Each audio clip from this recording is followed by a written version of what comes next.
मोर की ऐसी प्रजातियां जिन्हें देखने के लिए नसीब लगता है। आइए जानते हैं मोर के विषय में कुछ रोचक बातें।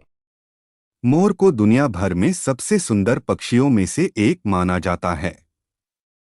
इसे पक्षियों का राजा भी कहा जाता है।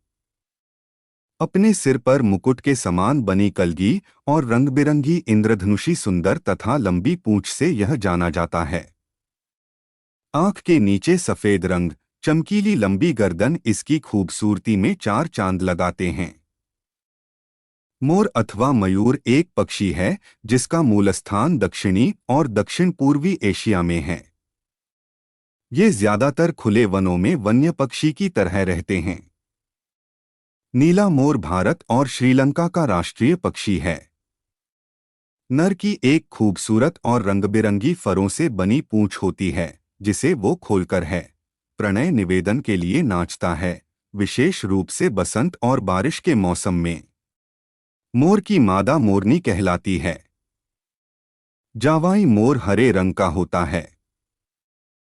नर मोर मुख्य रूप से नीले रंग के होते हैं, साथ ही इनके पंख पर चपटे चम्मच की तरह नीले रंग की आकृति जिस पर रंगीन आंखों की तरह चित्ती बनी होती है। पूंछ की जगह पंख एक शिखा की तरह ऊपर की ओर उठी होती है और लंबी रेल की तरह एक पंख दूसरे पंख से जुड़े होने की वजह से यह अच्छी। आप लोगों को वीडियो में दी गई जानकारी अच्छी लगी हो तो मेरे चैनल एसवीजी के ज्ञान को 1000 सब्सक्राइबर्स पूरा हो जाए इतना शेयर करो और लाइक कर कमेंट करके बताना कि आपने क्या किया।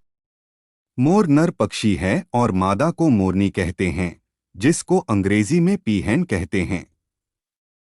मोर नर है इसलिए अंडा नहीं देता, लेकिन मादा अंडा देती है। हमारे यहाँ कथाओं में सुना जाता है कि जब सावन का महीना आता है तब मोर रोता है और उसके आंसू मोरनी पीती है और इसी तरह वह अंडा देती है। लेकिन यह सच बात नहीं है।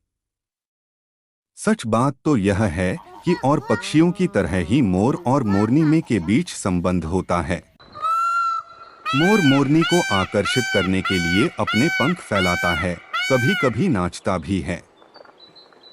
जब मोरनी शारीरिक संबंध के लिए अपनी इच्छा प्रदर्शित करती है, तब मोर कूद के उनके ऊपर चढ़ जाता है और कुछ इसी तरह उनके शारीरिक संबंध की वजह से मोरनी अंडे देते हैं। इसी अंडे से बच्चे पैदा होते हैं।